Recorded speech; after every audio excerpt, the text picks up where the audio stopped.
자, 이번 시간에는 웬 커넥티비티에 대해 트래디셔널, 모던, 인터넷 베이스 세 가지에 대한 걸 알아보도록 하겠습니다.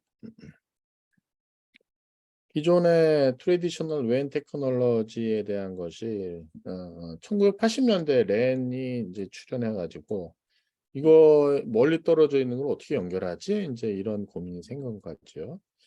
그렇게 하기 위해서 할 수 있는 거는 뭐 통신 사업자가 제공해주는 로컬 룩을 이용할 수밖에 없고요. 그렇게 하기 위해서 전용의 선, 그다음에 전화 걸어 가져가는 스위치 하는 그것밖에 없었습니다. 보면 이게 전용선 서비스입니다. 전용선 서비스 데디케이트하게 쓰는 거예요. 그러면 T1, E1, 뭐 T3, E3 이렇게 해서 빌려서 쓰는 것이고요. 스위치드 네트워크에 있는 다이얼링을 쓰는 겁니다. 다이얼링을 쓰는 기술이 이제 서킷 스위치 기반으로 PSTN, ISDN이 있고 패킷 스위치드 네트워크에서 쓰는 것에 프레임릴레이 ATM이 뭐 전용에서처럼 서비스 프로바이더가 쓰긴 했었죠. 근데 사실 이건 스위치드보다는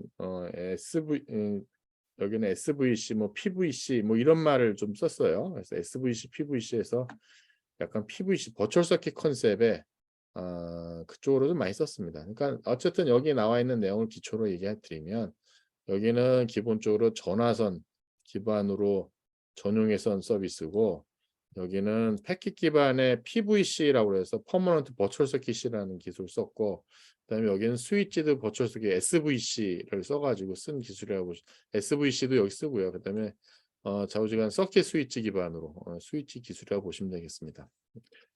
자, 뭐 제가 조금 어 여기 있는 내용과 좀 다르게 설명을 좀 한 것 같은데 뭐 요 내용으로 여러분이 좀 보시길 바라겠고요. 뭐 나중에 제 수업 다른 거에서 좀 요런 디테일한 내용을 뭐 설명드리든가 아니면 제가 별도의 자료를 만들어져 있는 걸 찾아 갖고 나눠 드리도록 하겠습니다.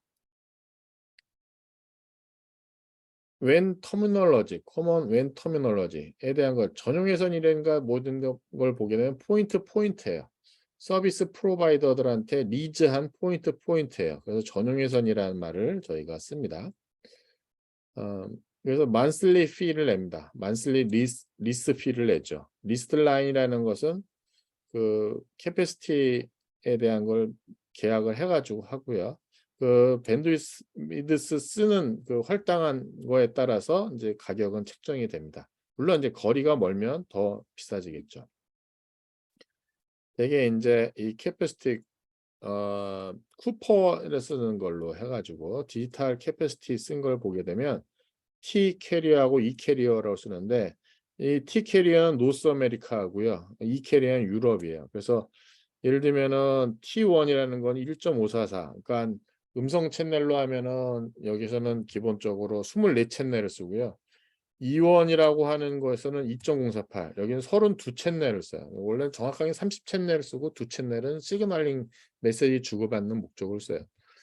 이게 보면 이게 왜 미국하고 유럽하고는 항상 통신의 양대 산맥으로 이렇게 이루어지는데 어 우리나라는 저지간 T1, E1을 다 가지고 있습니다. 그래서 그 당시에 우리나라에 장비를 들어오려면은 미국 장비 들어와 가지고 유럽에 이 모듈을 탑재해서 팔거나 유럽의 장비를 갖고 와서 거기다 T 모듈을 집어넣어서 장착을 해서 팔거나 뭐 이렇게 해야지만 우리나라에 들어올 수가 있었습니다. 그래서 저지간 T 시리즈 캐리어하고 E 캐리어 해서 있고요. 뭐 T2 T2도 있습니다. T1을 애그리게이션해서 T2 만들고 T2를 애그리게이션 T3를 만드는데 대부분이 이제 T1에서 애그리게이션해서 T3를 만들어요. 1.544에서 몇 개인지 제가 모르겠는데 여러분 한번 찾아보시면 나옵니다. 그래서 유럽은 E3가 이제 35 메가, 그다음에 T3는 한 45 메가 정도에 대한 최대 스피드라고 보시면 되겠습니다. 전용예선의 장점, 간단하다, 퀄리티가 좋다, 어베일러빌리티를 늘 유지할 수 있다. 심플리시티, 포인트 포인트 커뮤니케이션이니까 아주 간단하죠. 퀄리티, 하이 퀄리티입니다. 누가 쓰지 않고 나만 쓰기 때문에 그 안에서 내 마음대로 하기 때문에 퀄리티가 좋아요. 자기가 쓸 수 있기 때문에. 어베일러빌리티, 뭐 이커머스 같은 어플리케이션이라든가 뭐 퍼머넌트 데디케이트 캐패시티 뭐 VoIP라든가 비디오 이런 거 할 때 상당히 유용하게 이거 뭐 어떻게 보면 퀄리티랑 같이 어 같은 이야기가 되는데 단순 컨스탄트 어베일러빌리티가 이센셜한 겁니다. 컨스탄트 어베일러빌리티가 늘 유지되는 거. 단점? 비싸죠. 이 플렉시빌리티가 제한되는 게 내가 예를 들면 T1을 딱 끊었어요. T1 서비스를 받아. 1.5사다가 필요한데 내가 4Mbps가 필요해. 그럼 1.544 3개를 쓰거나 아니면 T3를 얻어야 돼. 그러니까 이 플렉시빌리티가 좋지가 않아요. 그래서 이 캐패시티에 대한 것이 딱 고정이 되어 있다 보니까 그거 쓰는 면에 단점이 좀 있을 수 있습니다. 서킷 스위치드 PSTN 캐리어에 대한 것이 커스터머 프레미스 이퀴먼트 우리 쪽을 연결하는 것이 이제 로컬 루프가 되고요. 여기는 이제 PSTN이라는 거하고 ISDN이 있습니다. 기존적인 다이얼업 모뎀 커뮤니케이션 하는 것이고요. 이걸 쓸 때는 보이스밴드 모뎀 통해 가지고 쓰면 되는 것이 있고요. 뭐 PSTN limit the rate of signal less 만약에 디지털로 표현하면 56kbps가 최대 스피드가 되겠습니다. ISDN은 로컬 룹에 대해서 여기 디지털 캐리어로 아날로그 시그널이 아니라 디지털로 만드는 디지털 네트워크입니다. 디지털. 이 인티그레이트라고 하는 게 음성하고 데이터를 합쳤기 때문에 보이스 데이터 인티그레이티드 서비스예요. 여러 가지 제공해 줄 수 있는데 데이터 레이트를 45kb, 45kb는 채널 하나짜리고요. 2.048은 30채널 묶은 2원에 대한 것이 되겠습니다. 유럽 쪽에서 ISDN이 파퓰러했기 때문에 2.048이라고 하는 내용까지 나오게 된 거예요. 그다음에 패킷 스위칭에서 쉐어드 네트워크에서 많이 썼었던 하나의 피지컬 라인을 통해 가지고 로지컬 쪽에서 했었던 것이 이제 프레임 릴레이 기술이라는 것이 있었고 ATM 기술이 있었습니다. 프레임에서 릴레이 하는 거니까 레이어 2 용어임이 같아요. 라우팅이 아니라 릴레이예요. 라우팅처럼 릴레이를 빨리빨리 할 수 있는 거예요. 넌 브로드캐스트 멀티 액세스 하는 웬 테크놀로지. 그러니까 브로드캐스트 도메인이 아니라 여기저기 멀티 액세스 하는데 떨어져 있는 거를 넌 브로드캐스트이 아니라 그냥 이렇게 연결해서 쓸 수 있는 건데 로지컬하게 연결해요. 그래서 여기는 PVC 퍼머넌트 버추얼 서킷이라는 걸 가지고 나서 데이터 링크 앞에 아이덴티파이어로 값을 붙여요. 그게 보면 데이터 링크 커넥션 아이덴티파이어예요. 그러니까 헤더 앞에 패킷 헤더 앞에 DLCI를 붙여요.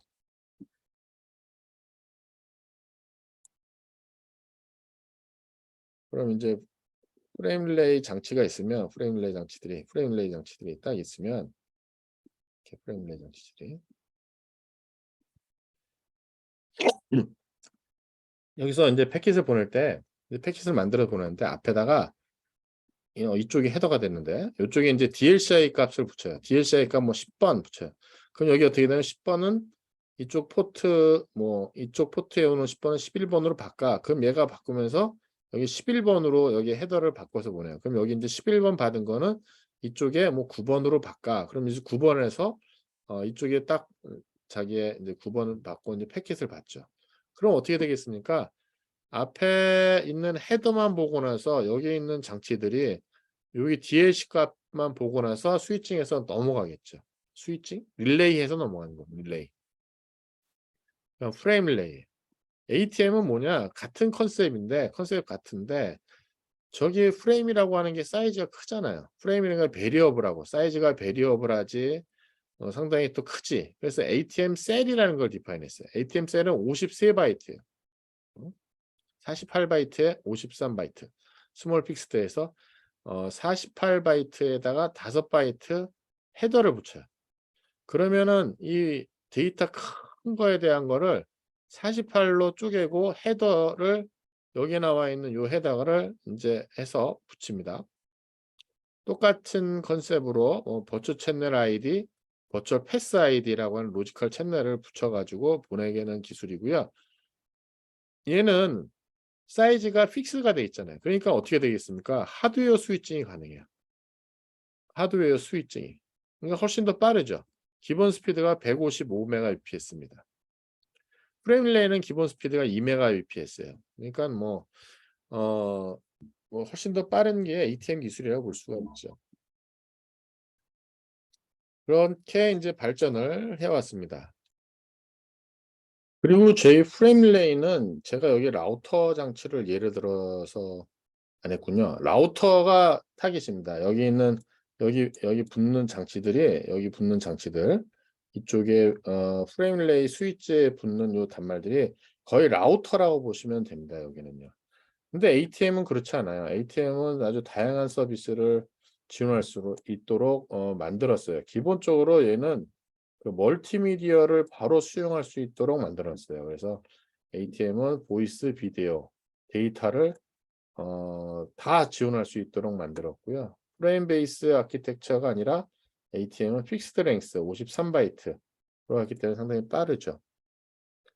근데 이제 이 프레임 릴레이하고 ATM 네트워크가 뭐 일부 쪽에서 많이 쓰였는데 그게 이제 메트로 이더넷이 워낙 이더넷이 강력하다 보니까 인터넷 베이스 솔루션이라든가 이쪽으로 많이 대체가 됐습니다. 자, 그다음은 저희가 모던 웬 커넥티비티에 대한 기술을 보도록 하겠습니다. 트래디셔널 기존에 있는 트래디셔널 웬보다는 일단 장점이 있으니까는 쓰겠죠. 엔터프라이즈가 요구하는 게 좀 더 빠르고 좀 더 플렉서블한 웬 테크놀로지를 막 요구합니다. 근데 이거에 발맞추기가 기존의 것은 쉽지가 않았죠. 그것들이 좀 비싸기도 하고 그다음에 밴드위스 플렉시빌리티가 없는 거죠. 리미티드 밴드위스라는가 이런 문제들 때문에 얘가 이제 한계에 있었던 거죠.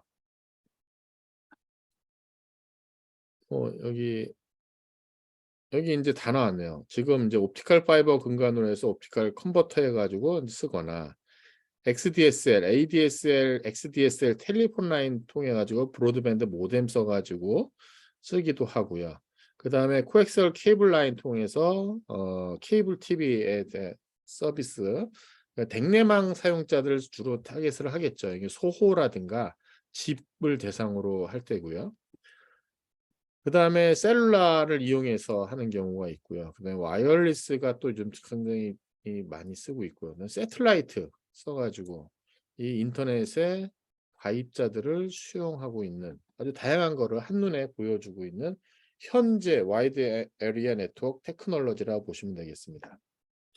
여기 보면 데디케이트하게 쓰는 거 브로드밴드 그러니까 다크 파이버인데 파이버 중에 이제 파이버 기술이긴 합니다. 브로드밴드 쓰는 것이 있고요. 그다음에 스위치에서 패킷 스위치에서 보면 MPLS하고 그다음에 이더넷, 메트로 이더넷 기술이 있습니다.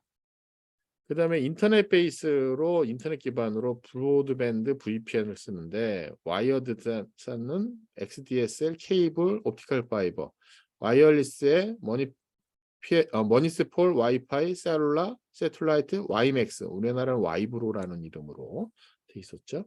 이렇게 현재는 다양한 기술들이 쓰이고 있습니다. 먼저 데디케이트 브로드밴드 보게 되면 파이버 옵티컬 파이버인데 이제 이게 이제 좀 직접 연결하는 걸로 이제 다크 파이버라고 하는 것을 빌려 쓰거나 혹은 뭐 구매해서 써서 쓰는 기술이 있고요. 패킷 스위치는 메트로 이더넷이라고 하는 것 같고 MPLS. 지금 이제 MPLS가 제일 좀 코어 쪽 그 백본 쪽에서 많이 쓰입니다. 그다음에 인터넷 베이스드 브로드밴드에 대한 거.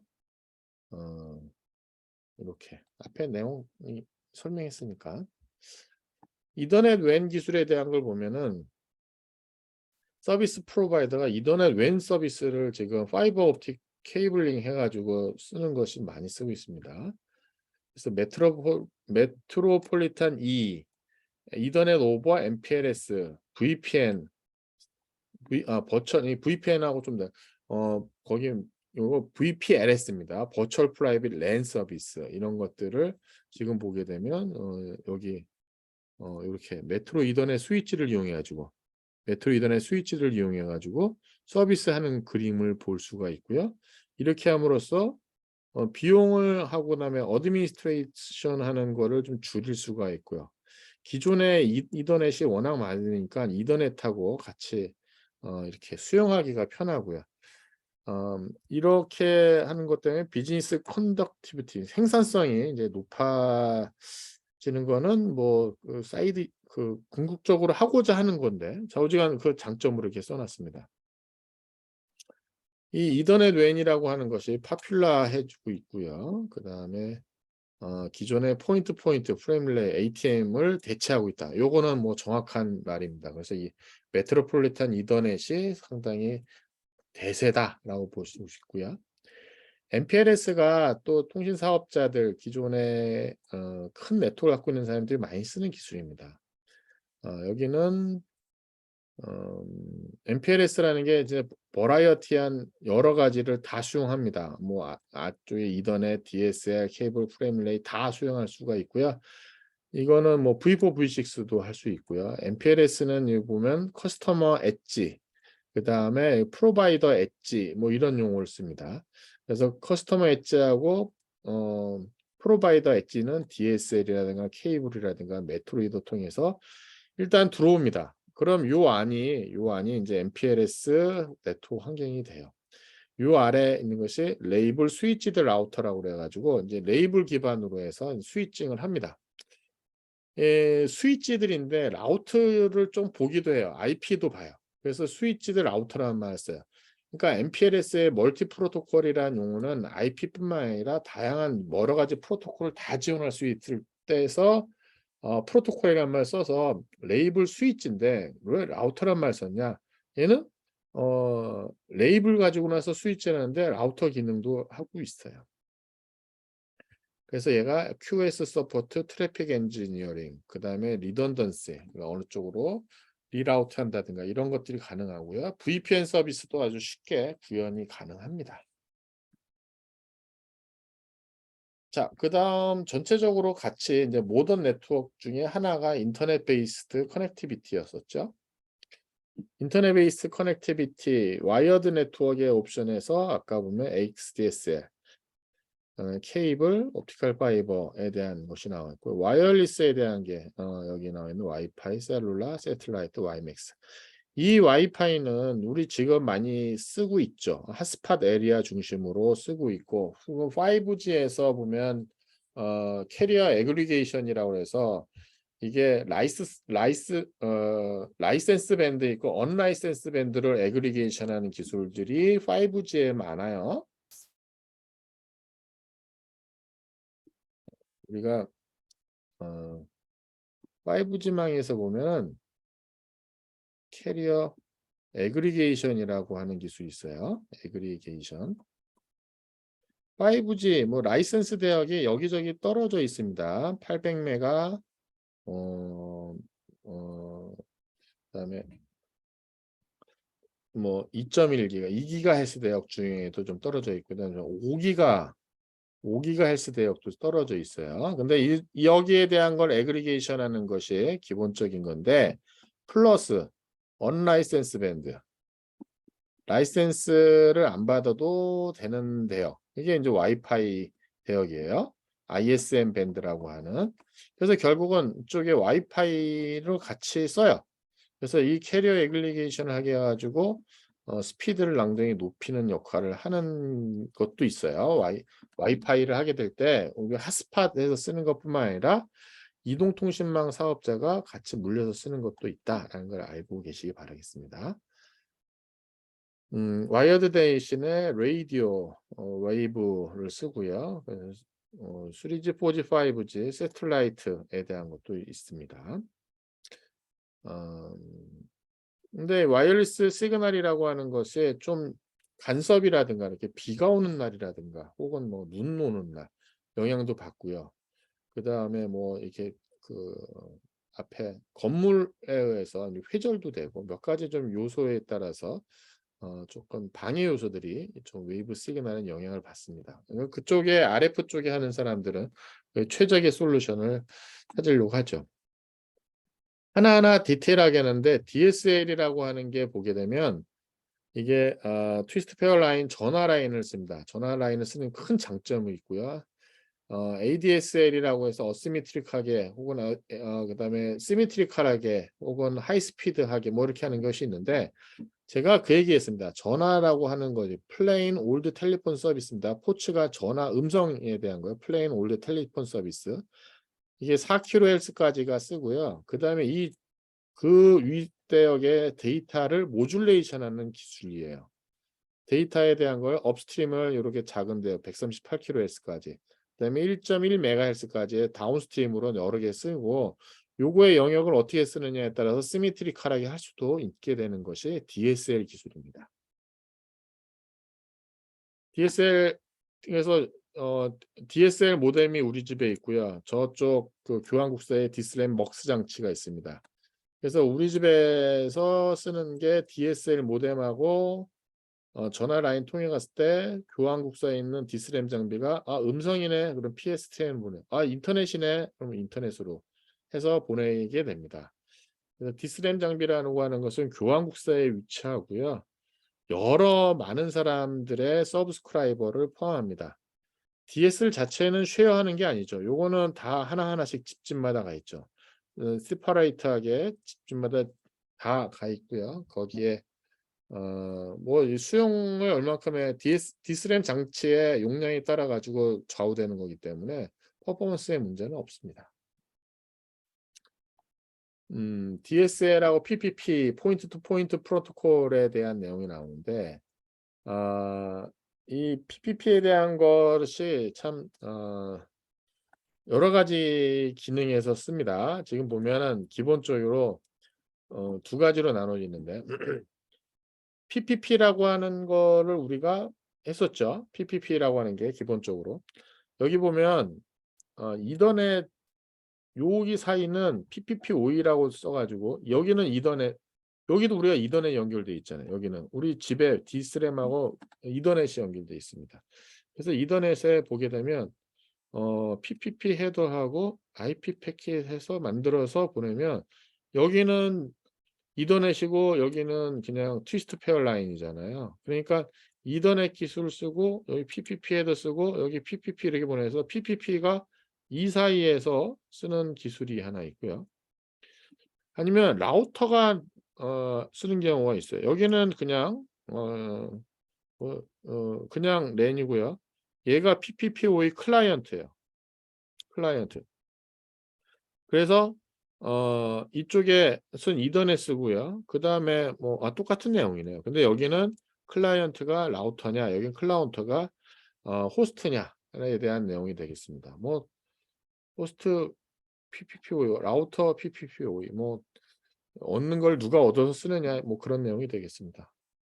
그래서 거기에 PPP-o이, PPP-over 이더넷에 대한 것을 간단하게 소개하고 있습니다.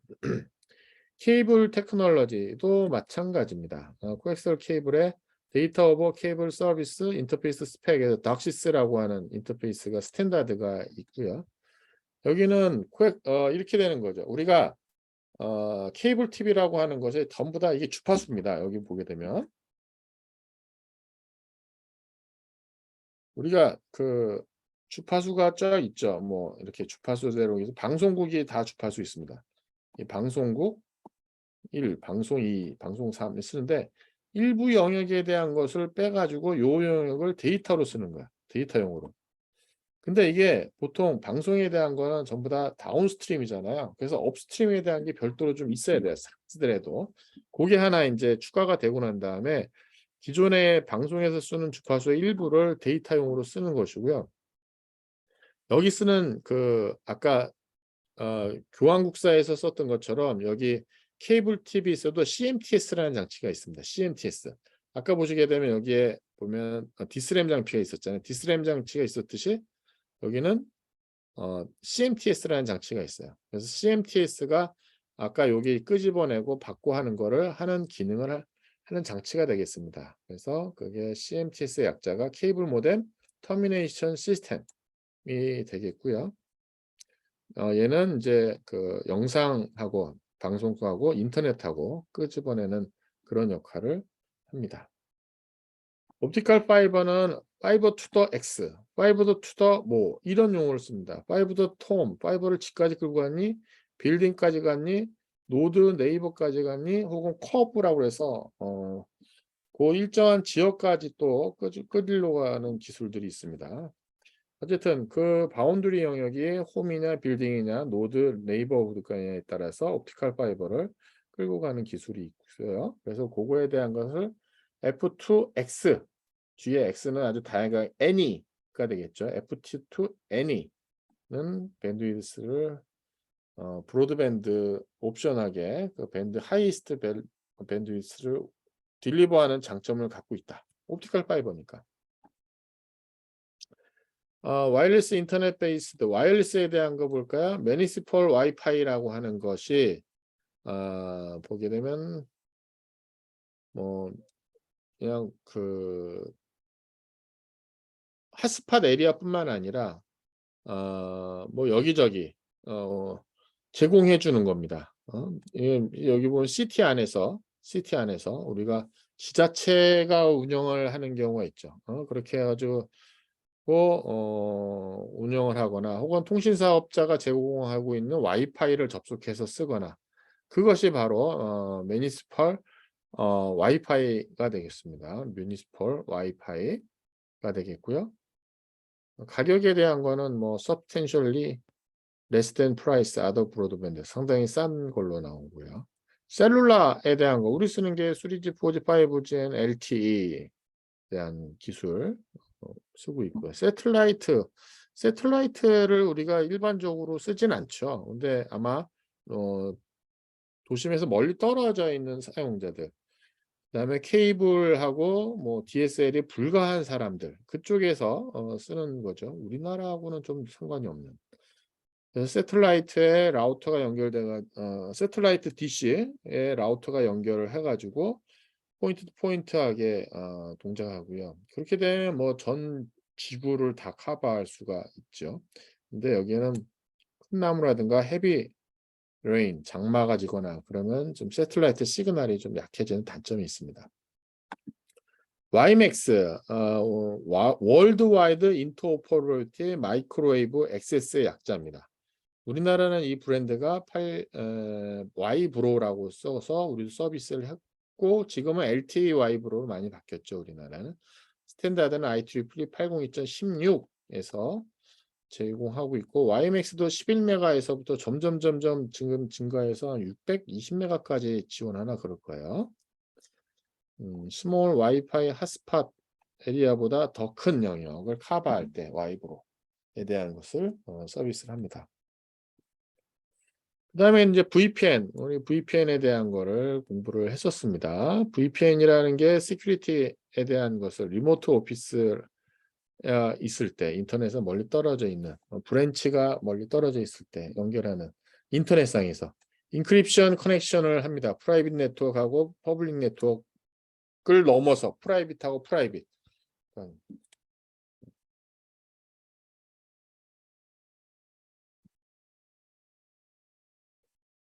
퍼블릭 인터넷이 있는데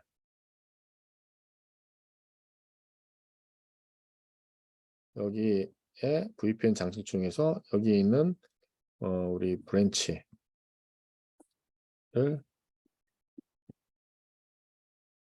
저기 이제 헤드쿼터 본사 해서 이제 VPN 연결해서 쓰는 경우도 있고요. 혹은 리모트 액세스에서 여기 나가 있는 개인이 혼자 이제 VPN 접속해 가지고 마치 내부에 있는 것처럼 접속해서 쓸 수가 있죠. 그래서 저도 뭐 외부 그 카페에 나가서 뭐 작업한다거나 그럴 때는 꼭 VPN 해가지고 제 연구실에 VPN 접속해서 쓰면은 마치 내가 우리 연구실에 있는 것처럼 쓸 수도 있고요. 그 다음에 중간에 퍼블릭 인터넷을 안 쓰니까 뭘 쓰더라도 좀 안전하다고 생각을 하게 되는 거죠. 보면 이 VPN 터널에 대한 거를 설정을 해가지고 리모트 사이트 혹은 인플로이 호스트 여기 리모트 사이트라든가 인플로이 하나에 대한 얘기를 전개를 잘 할 수 있습니다. 코스트를 세이빙하죠. 특별하게 뭐 내 장비 갖고 나서 그냥 연결할 수 있기 때문에 뭐 사업자의 무슨 도움 없이도 시큐어 하고요. 스케일러빌리티 여러 가지 캐패시티 연결할 수가 있고요. 브로드밴드에 대해서 다 컴패티블하다. 뭐 DSL도 붙일 수 있고 케이블에 있는 사이트도 붙일 수 있고 뭐 인터넷만 들어가 있으면 다 붙일 수가 있습니다. 사이트 투 사이트 아까 얘기한 라우터 대 라우터 컨피규레이션에서 하는 것이 있고요. 리모트 액세스 유저가 외부에 나가 있을 때 그 보면 HTTPS 써가지고 하는 서비스가 있고요. 아니면 VPN 클라이언트 소프트웨어를 접속해서 하는 경우 두 가지로 나눠서 리모트 액세스를 할 수가 있습니다. ISP 커넥티비티 옵션에 대한 거 볼까요? 여기는 이제 ISP하고 연결에 대한 것이 어떤 방법이 있는지에 대한 내용을 이제 보는 것이 되겠습니다. 첫 번째 싱글 홈드, 듀얼 홈드, 멀티 홈드, 듀얼 멀티 홈드. 싱글 홈드 하나의 원 링크를 써가지고 이렇게 하나 연결을 하는 거고요. same ISP한테 same ISP한테 듀얼 투 링크 이렇게 두 개의 링크를 해서 링크가 혹시 끊어질 때를 대비해서 듀얼 홈 하는 경우가 했는데 근데 만약에 이 링크가 거의 똑같은 그 피지컬 경로를 타고 왔다. 그러면은 거기에 뭐 굴착기로 누가 딱 끊어서 그 굴착기에 의해서 두 개 라인이 다 넘어지면 좀 곤란하죠. 이 물리적인 얘기를 제가 했습니다. 자, 이렇게 되면 리던던시, 로드 밸런싱에 대한 것을 할 수가 있고요. 멀티 홈드, 그러면 서로 다른 쪽에다가 이렇게 연결해 가지고 하는 서비스. 그러면은 사업자가 다르기 때문에 좀 좋을 수 있어요. 근데 비싸겠죠. 듀얼 홈드, 사업자 두 군데에다가 멀티 홈드를 하는 것이죠. 멀티플 ISP에 멀티플하게 상당히 리사일런트, 상당히 안정적이겠죠. 뭐 하나 죽으면 빨리빨리 복구될 수 있는 장점은 있을 수 있을 겁니다. 근데 뭐 비싸겠죠. 뭐 항상 코스트 비용이 드는 거니까. 자, 브로드밴드 솔루션 컴패리전 했습니다. 브로드밴드 서로 이제 케이블 방식은 여러 명이 좀 나눠서 쓰죠. 케이블 하나에 여러 명이 동시에 붙여서 서로 쉐어해서 쓰기 때문에 만약에 많은 사람이 물려 있으면 많은 사람이 물려 있고 많은 사람이 가입해 있다면 늦어질 수 있는 단점이 있겠습니다. DSL은 그냥 전부 다 개인적으로 있으니까 데디케이트 하니까 그럴 일은 없어요. 근데 단점이 뭐냐면 멀리 가면 멀리 갈수록 밴드위드스가 점점 떨어집니다. 혹은 이게 구도로 신도시 그다음에 비가 왔느냐에 따라서도 같은 길인데도 구도로에다 했느냐 신도시에다 깔았느냐 그는 같은 라인인데 같이 쓰는데도 갑자기 비가 왔느냐 그랬을 때마다 이 밴드위드스가 상당히 센시티브하게 좀 영향을 받는 게 있습니다. 파이버 투 더 홈 파이버 인스톨레이션 장치가 필요하죠. 셀룰라 모바일 커버리지는 문제가 없을 것 같아요. 커버리지는 여기저기 다 할 수 있으니까. 근데 스몰 오피스, 홈 오피스까지 뭐 조그만 데다 이걸 쓰는 거는 조금 낭비일 것 같고요. 밴드위드스는 좀 무선이라는 것 때문에 제한되죠. 그다음에 뮤니스폴 와이파이라고 하는 것이 아주 좋은 기술, 최근 기술을 쓰지는 않습니다. 기존에 한번 깔아놓으면 그냥 쓰죠. 그러니까 조금 그런 불편함이 있어요. 세틀라이트? 세틀라이트 비싸죠 일단. 그다음에 이제 비싼 것도 있지만 캐패시티가 그렇게 좋진 않습니다. 그냥 세틀라이트는 전 세계 어디든지 갈 수 있다. 그게 하나 장점인 것 같아요.